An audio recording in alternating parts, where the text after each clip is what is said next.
નમસ્તે વાલા વિદ્યાર્થી મિત્રો, બંસરી નાયકના આપ સૌને ખૂબ ખૂબ પ્રેમભર્યા નમસ્કાર. વિદ્યાર્થી મિત્રો, બોર્ડના પ્રશ્નપત્રના આધારે આપને જે રાઇટિંગ સ્કિલ એટલે કે લેખન સજ્જતાનો જે વિભાગ આવે છે એમાં જે પ્રશ્ન પૂછાય છે એ છે સંક્ષેપીકરણ. તો વિદ્યાર્થી મિત્રો, આજનો આપનો ટોપિક જે છે એ છે સંક્ષેપીકરણ. તો વિદ્યાર્થી મિત્રો, સંક્ષેપીકરણ એટલે શું?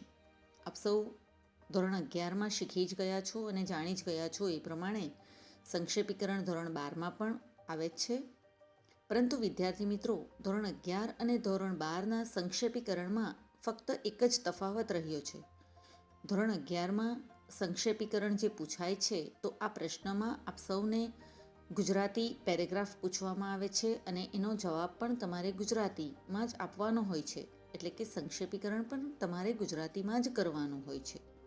પરંતુ વિદ્યાર્થી મિત્રો, ધોરણ 12ના પ્રશ્નપત્રમાં સંક્ષેપીકરણ આપ સૌને ઇંગ્લિશમાં પૂછવામાં આવે છે. એટલે કે જે પેરેગ્રાફ આપને આપવામાં આવ્યો હોય છે એ ઇંગ્લિશમાં આપવામાં આવે છે, પરંતુ સંક્ષેપીકરણ તમારે ગુજરાતીમાં કરવાનું હોય છે. તો વિદ્યાર્થી મિત્રો, આ સંક્ષેપીકરણ એટલે શું? સૌપ્રથમ તો સંક્ષેપ કરવું એટલે કે ટૂંકાવવું.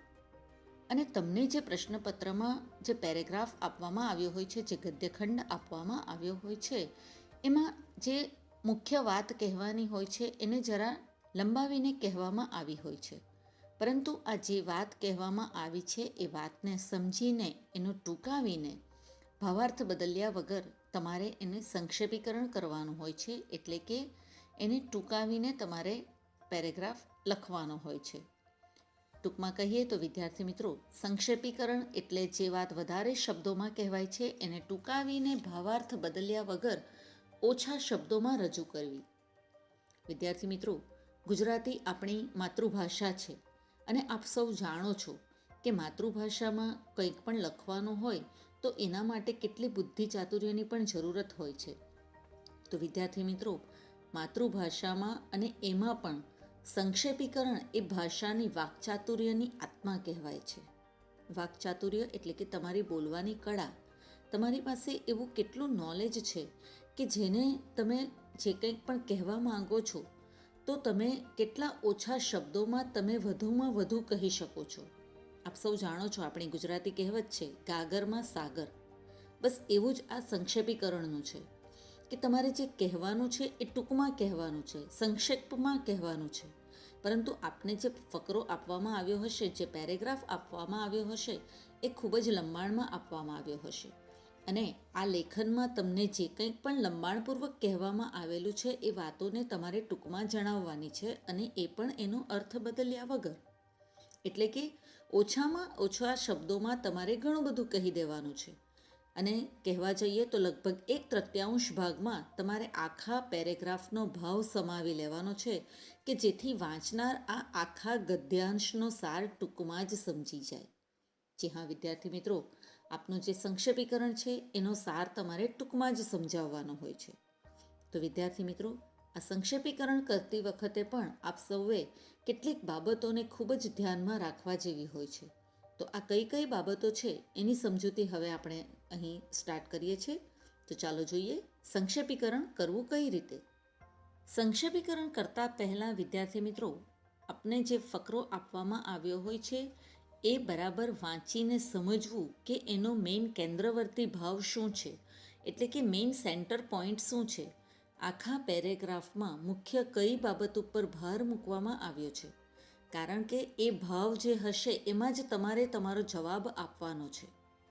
બીજી એક વાત અહીં કહીએ તો જે વાત સકારાત્મક એટલે કે પોઝિટિવ અને જે વાત નકારાત્મક એટલે કે નેગેટિવ રૂપે કહેવામાં આવી હોય ત્યારે તમે જ્યારે સંક્ષેપીકરણ કરો છો ત્યારે લેખનમાં ફક્ત અને ફક્ત તમારે સકારાત્મક ભાવ જ લેવાનો છે. નેગેટિવ ભાવ રજૂ કરતા જે કંઈક પણ વાક્યો હશે એવા વાક્યોને તમારે સંક્ષેપીકરણમાં લખવાના હોતા નથી. આ બાબત ખાસ ધ્યાનમાં રાખવી. ત્યારબાદ જે મૂળ ભાવ તમને કહેવામાં આવ્યો છે અને એ સમજાવવા માટે જો કોઈક તમને ઉદાહરણ આપવામાં આવ્યું હોય તો આ ઉદાહરણને આપ સૌએ લખવાનું હોતું નથી. કોઈ પણ સંક્ષેપીકરણ તમે જ્યારે કરો છો ત્યારે એ સંક્ષેપીકરણમાં ઉદાહરણ જો કંઈક તમને ગદ્યખંડમાં આપવામાં આવ્યું હોય તો ઉદાહરણ લેવાનું હોતું નથી. અને જે કોઈક પણ ગદ્યખંડમાં સાદા વાક્યો આપ્યા હોય છે તો આ સાદા વાક્યોને તમારે સંકુલ વાક્ય એટલે કે મિશ્ર વાક્યમાં ફેરવવું. વિદ્યાર્થી મિત્રો, સાદા વાક્યને કઈ રીતે સંકુલ અને મિશ્ર વાક્યમાં ફેરવવું એના વિશેનો આપણે અગાઉ અભ્યાસ કરી ચૂક્યા છે. તો આ બાબત તમારે ખાસ ધ્યાનમાં રાખવી કે પેરેગ્રાફમાં જે કંઈક પણ વાક્યો સમાવિષ્ટ કર્યા હશે તો એવા સાદા વાક્યોને તમારે સંકુલ વાક્યમાં ફેરવી દેવા, પરંતુ ભાવાર્થ સમજી શકાય એવો હોવો જોઈએ. એટલે કે તમે જે કોઈક પણ વાક્યને સંકુલ બનાવો છો, મિશ્ર વાક્ય બનાવો છો, પરંતુ એનો અર્થ એનો એ જ જળવાઈ રહેવો જોઈએ. એવું ના બને કે મિશ્ર વાક્ય ફેરવવામાં તમે એનો અર્થ પણ બદલી દો. ત્યારબાદ કોઈક દલીલ કે અન્ય આલંકારિક વાક્યો કે શબ્દો આપ્યા હોય તો તમારે એ લખવાના હોતા નથી. આ સિવાય વિદ્યાર્થી મિત્રો, જો કંઈક એની અંદર ઉદાહરણ પણ આપવામાં આવ્યું હોય તો એ પણ તમારે નથી લખવાનું. સાથે સાથે અહીં કહ્યું છે એ પ્રમાણે કે કોઈક દલીલ કરી હોય, કોઈકે કંઈક આક્ષેપબાજી કરી હોય તો એવા વાક્યો તમારે સમાવવાના હોતા નથી. અને કંઈક તમને રૂઢિપ્રયોગ આપવામાં આવ્યા હોય, કોઈ કહેવત લખવામાં આવી હોય તો એવી કંઈક પણ બાબત જો તમને ધ્યાન પર આવે તો પણ એ તમારે વાક્યો સંક્ષેપીકરણ જ્યારે તમે કરો છો ત્યારે લખવાના હોતા નથી. આ સિવાય વિદ્યાર્થી મિત્રો, સંક્ષેપીકરણ કરતી વખતે બીજી અન્ય કેટલીક બાબતો પણ ધ્યાનમાં રાખવી જરૂરી હોય છે.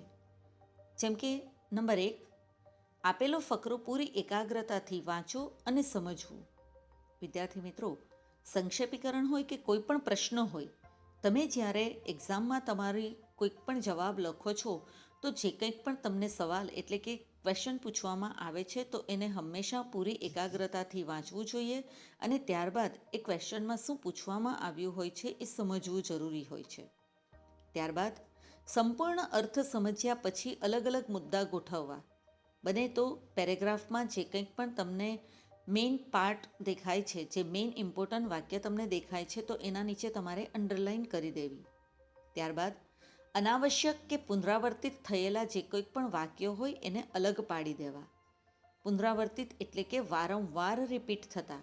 વિદ્યાર્થી મિત્રો, ગદ્યાંશમાં ઘણી વખત એવું પણ બને છે કે જે કોઈક વાત કહેવામાં આવી હોય છે એ અગાઉ તમને કહ્યું તેમ કે લંબાણપૂર્વક કહેવામાં આવી હોય, એટલે કે અમુક વાતોને ફરી પાછું એને રિપીટેશન થયેલું હોય છે.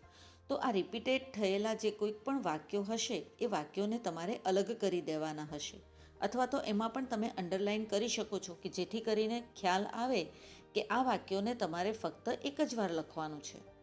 ત્યારબાદ ત્રીજા ભાગનું સંક્ષેપીકરણ કરવું. એટલે કે વિદ્યાર્થી મિત્રો, જે કોઈક પણ તમને ગદ્યાંશ આપવામાં આવ્યો હશે, ગદ્યખંડ આપવામાં આવ્યો હશે, એનો તમારે ત્રીજા ભાગમાં સંક્ષેપીકરણ કરવાનું છે. એટલે વિદ્યાર્થી મિત્રો, જે કંઈક પણ આપનો પેરેગ્રાફ હશે એ પેરેગ્રાફમાંથી ફક્ત અને ફક્ત 4 કે 5 લાઈન તમે લખી શકો એટલો જ પેરેગ્રાફ તમારે સંક્ષેપીકરણમાં કરવાનો રહેશે. ત્યારબાદ ગદ્યખંડને યોગ્ય શીર્ષક આપવું.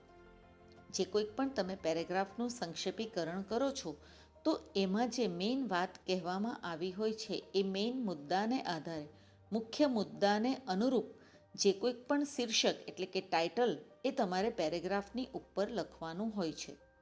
બીજી એક ખાસ વાત વિદ્યાર્થી મિત્રો, શીર્ષક હંમેશા ટૂંકું જ હોવું જોઈએ. આ વાત અગાઉ પણ આપણે સમજી ચૂક્યા છે કે કોઈ પણ પેરેગ્રાફ હોય તો એનું શીર્ષક હંમેશા ટૂંકું જ રાખવું. કોઈ પણ શીર્ષક હંમેશા વાક્યમાં લખવું જોઈએ નહીં. ત્યારબાદ સંક્ષેપીકરણ કરતી વખતે ફકરાનો એક પણ મહત્ત્વનો મુદ્દો છૂટી જવો ના જોઈએ.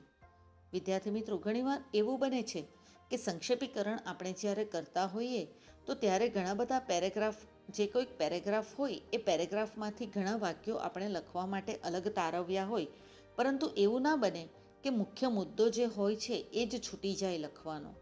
માટે વિદ્યાર્થી મિત્રો, તમે જે કોઈક પણ અલગ મુદ્દા તારવો છો, તમે પોઈન્ટ્સ જે અંડરલાઇન કર્યા હશે એમાંથી જે મેઇન પાર્ટ હોય એ છૂટી ના જવો જોઈએ. સંક્ષેપીકરણ મૂળ કઈ વાતનું કરવાનું છે તો એ મુદ્દો તમારો ખાસ લખાવવો જોઈએ.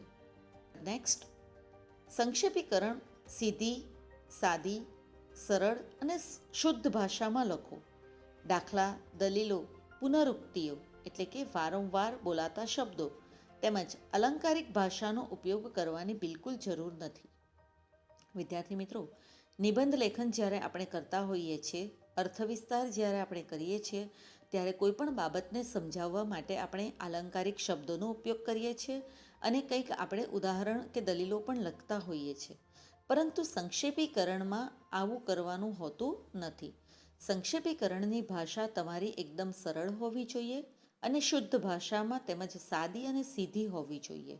તમે જે કોઈક પણ મુદ્દાને સમજાવવા માંગો છો એ સીધે સીધા ફક્ત એ જ મુદ્દાને લગતી વાતોનો તમારે સંક્ષેપીકરણમાં સમાવેશ કરવાનો રહેશે. ત્યારબાદ નંબર 7, સંક્ષેપીકરણ કર્યા પછી ફકરો વાંચીને એમાં રહી ગયેલી ભૂલ સુધારી લેવી. વિદ્યાર્થી મિત્રો, આપણે જે કંઈક પણ સંક્ષેપીકરણ કર્યું છે તો એ સંક્ષેપીકરણ વાંચો. ત્યારબાદ જે મુખ્ય તમને ગદ્યાંશ આપવામાં આવ્યો હોય છે એને પણ ફરીવાર વાંચી જવું, જેથી કરીને કોઈક મહત્ત્વનો મુદ્દો જો લખવાનો રહી ગયો હોય તો તમે તમારી થઈ ગયેલી ભૂલને સુધારી શકો છો. આમ વિદ્યાર્થી મિત્રો, સંક્ષેપીકરણ કરતી વખતે આ બધી જ બાબતોનું જો આપ ખાસ ધ્યાન રાખશો તો આપનું સંક્ષેપીકરણ ખૂબ જ સરળ રીતે આપ કરી શકશો. વિદ્યાર્થી મિત્રો, સંક્ષેપીકરણ કઈ રીતે કરવું, કઈ બાબતો ધ્યાનમાં રાખવી, આ બધી જ બાબતોની આપણે જે ચર્ચા કરી એના આધારે અહીં ઉદાહરણ સ્વરૂપે આપને એક પેરેગ્રાફ આપવામાં આવ્યો છે જે અંગ્રેજીમાં હશે અને આ અંગ્રેજીમાં આપેલ જે પેરેગ્રાફ છે એનું ગુજરાતીમાં સંક્ષેપીકરણ કઈ રીતે થાય છે એ અહીં તમને આપવામાં આવ્યું છે. તો જોઈએ આપણે. Teaching is the noblest of professions. A teacher has a sacred duty to perform. It is he on whom rests the responsibility of molding the character of young children. Apart from developing their intellect, he can inculcate in them qualities of good citizenship, remaining neat and clean, talking decently and sitting properly. These virtues are not easy to be imbibed. Only he who himself leads a life of simplicity, purity, and rigid discipline can successfully cultivate these habits in his pupils. Besides, a teacher always remains young. He may grow old in age, but not in spite. Perpetual contact with budding youths keep him happy and cheerful. There are moments when domestic worries weigh heavily on his mind, but the delightful company of innocent children makes him overcome his transient moods of despair. વિદ્યાર્થી મિત્રો, અહીં જે આ પેરેગ્રાફમાં આ ગદ્યાંશમાં જે વાત કરવામાં આવી છે એમાં શિક્ષક વિશેની વાત કહેવામાં આવી છે, શિક્ષણ કાર્ય વિશેની વાત કહેવામાં આવી છે, શિક્ષકના વ્યવસાય વિશેની વાત કહેવામાં આવી છે. વિદ્યાર્થી મિત્રો, આપ નાનપણથી ભણતા આવ્યા છો ત્યારથી લઈને તમારા જીવનકાળ સુધી તમારા શિક્ષકની એવી ઘણી બધી બાબતો હશે કે જે તમે જીવનભર તમે એને ભૂલી નહીં શકશો. તો એટલા માટે જ શિક્ષકનું જે કાર્ય છે એ પણ કેટલું મહત્ત્વનું બને છે. અને આપ ચાણક્યનું જે એક વાક્ય છે એને તો આપ હંમેશા સાંભળતા જ આવ્યા હશો કે શિક્ષક કભી સાધારણ નહીં હોતા, પ્રલય ઓર નિર્માણ ઉસકી ગોદ મેં પલતે હૈ. અને હા વિદ્યાર્થી મિત્રો, આ વાત પણ સાચી જ છે. એક શિક્ષક જ્યારે અભ્યાસનું કાર્ય કરાવે છે ત્યારે એ સાથે સાથે એ પણ વિચારે છે કે અભ્યાસની સાથોસાથ પોતાના વિદ્યાર્થીઓમાં એ પાયાના ઘડતરનું, પાયાના સંસ્કારનું પણ સિંચન કરશે. એ એવા ચારિત્રનું ઘડતર તમને કરાવવા માંગે છે કે જેથી કરીને સમાજમાં તમે એક ઉત્તમ નાગરિક સાબિત થાઓ. અને બસ આ જ વાક્યને આ જ બધા પોઈન્ટ્સમાં અહીં જે તમને પેરેગ્રાફ આપવામાં આવ્યો છે તો આવા જ કોઈક પોઈન્ટ્સની અહીં વાત કહેવામાં આવી છે. તો જે ગદ્યાંશ તમને આપવામાં આવ્યો છે ટીચિંગને લઈને એનો ઉત્તર આપનો હશે તો આ રીતે થશે. અધ્યાપન એ ઉત્તમ વ્યવસાય છે. એક શિક્ષક જે પોતે સરળ, પવિત્ર અને શિસ્તબદ્ધ જીવન જીવે છે, તે બાળકોના ચારિત્રનું ઘડતર કરે છે, તે બાળકોની રહેણી કરણી અને બુદ્ધિમત્તાને ખીલવીને સુઘડ અને સારા નાગરિકો બનાવે છે.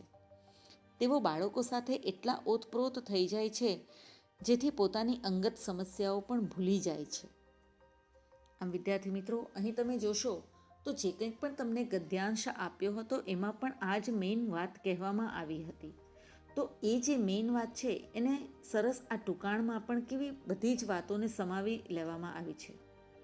અહીં વિદ્યાર્થી મિત્રો, આપના માટે અન્ય એક સંક્ષેપીકરણ પણ અહીં ઉમેરવામાં આવ્યું છે. I have never felt that there is a God different from the truth. If non-violence is the only way to be truthful, then I will consider this effort futile. If these chapters do not appear page by page, the effort is in vain, but the promise is not in vain. My non-violence is true, but raw, imperfect. So my glimpse of truth, even if we gather thousands of suns, is only a glimpse of a single ray of the sun which cannot get the full measure of the brightness which will reflect from the sun masked by truthfulness. A complete vision of this is impossible without complete non-violence. That's all I can say about my experiments today. Every vision of such a comprehensive Satyanarayan is in dire need of soulful love for a good life, and a human being who wants to do that cannot live outside of any area of life. વિદ્યાર્થી મિત્રો, આ paragraph આપણા રાષ્ટ્રપિતા શ્રી મોહનદાસ કરમચંદ ગાંધી દ્વારા લિખિત છે અને આપ સૌ જાણો છો કે ગાંધીજીનું જીવન સત્ય અને અહિંસાને જ વળગીને રહ્યું છે. એમણે સત્ય અને અહિંસાને જ પોતાનો પરમ ધર્મ માન્યો છે અને એટલા માટે જ તેઓ હંમેશા કહેતા હતા કે સત્ય અને અહિંસાથી જ આપણે પરમેશ્વરને પણ પામી શકીએ છીએ. બસ આ જ વાત અહીં એમણે પોતાના પેરેગ્રાફમાં પણ કરી છે. અને આપ જોશો કે આ પેરેગ્રાફમાં જે સત્ય અને અહિંસાની વાત કહી છે એ કઈ રીતે એમણે અમુક શબ્દોને પુનરાવર્તિત કરીને કહેવામાં આવી છે, અમુક શબ્દોમાં એમણે એક્ઝામ્પલ પણ જે આપ્યા છે એ કઈ રીતે આપ્યા છે. પરંતુ મુખ્ય મુદ્દો જે અહીંયા છે એ ભગવાનના દર્શનનો છે. પરમ કૃપાળુ પરમાત્માને પામવાના માર્ગ વિશેની એના દર્શનની વાત અહીં કહેવામાં આવી છે. તો વિદ્યાર્થી મિત્રો, આપ તમે જોશો અહીં કે પેરેગ્રાફમાંથી કઈ રીતે જે મુખ્ય વાત હોય એ તમારે વીણી લેવાની હોય છે અને એ જ બાબત તમારે તમારા સંક્ષેપીકરણમાં કરવાની હોય છે. અહીં તમે જોશો તો સંક્ષેપીકરણની જે વાત અહીં કહેવામાં આવી છે એ ફક્ત 4 લાઇનમાં જ કહેવામાં આવી છે. આમ વિદ્યાર્થી મિત્રો, તમારું જે કંઈક પણ માનો કે 150 તમને વર્ડ્સ આપવામાં આવ્યા હોય તો એનું 3જા ભાગનું જો સંક્ષેપીકરણ કરવાનું હોય તો આશરે 50 શબ્દોમાં કરવાનું આવશે. નોર્મલી વિદ્યાર્થી મિત્રો, તમારું જે કંઈક પણ સંક્ષેપીકરણ કરવાનું આવશે તો એ તમારે આશરે 40થી 50 શબ્દોમાં જ કરવાનું રહેશે. આ બાબત આપ સૌએ ખાસ ધ્યાનમાં રાખવા જેવી છે. સંક્ષેપીકરણનો પ્રશ્ન બોર્ડની એક્ઝામમાં 5 માર્ક્સનો પૂછવામાં આવે છે.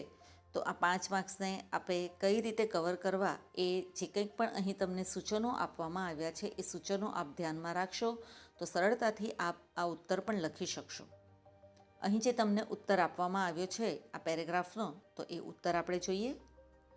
પેરેગ્રાફમાં જે કંઈક પણ વાત કહેવામાં આવી છે એના આધારે જે શીર્ષક આપવામાં આવ્યું છે એ છે સત્યનારાયણનું દર્શન. અને તમારો જવાબ રહેશે હવે, અહિંસા એ સત્યને અર્થાત પરમેશ્વરને પામવાનો એકમાત્ર માર્ગ છે. એ બાબત અસ્પષ્ટ રહી હોય તો મારી અહિંસા તેટલી કાચી છે જેની હું માત્ર ઝાંખી કરી શક્યો છું. તે સત્યરૂપી સૂર્યનું સંપૂર્ણ દર્શન કરવા માટે સંપૂર્ણ અહિંસા જોઈએ.